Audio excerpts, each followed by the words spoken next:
Senator from South Carolina. Thank you. It's my pleasure to introduce the Restoring Critical Supply Chain and Intellectual Property Act. China looms large in this debate about the coronavirus.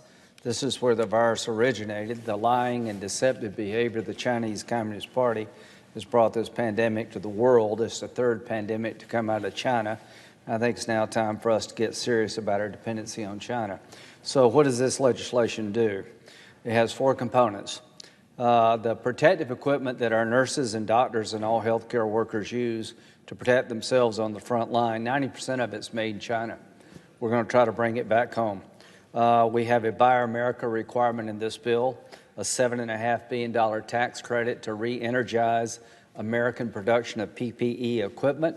We're trying to get PPE under the Berry Amendment of the Defense Bill. We require our uniforms for our military to be made in America to the extent possible.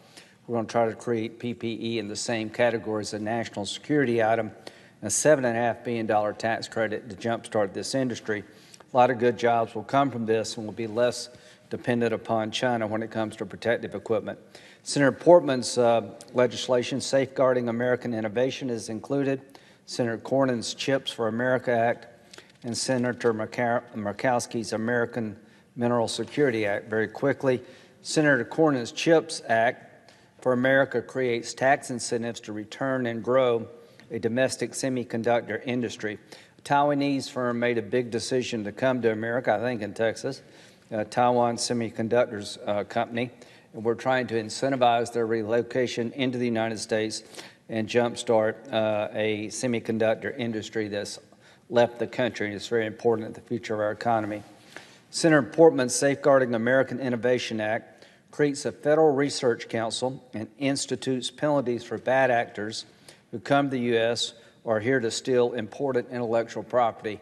And I think we all know who we're talking about here. China leads the pack there, and you saw what happened in Houston.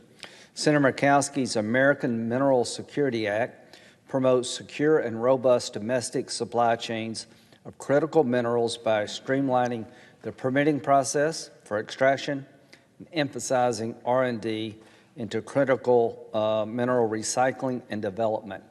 These four things together will protect our supply chain. It will bring it back to the country at a time when we need to have more say about our destiny.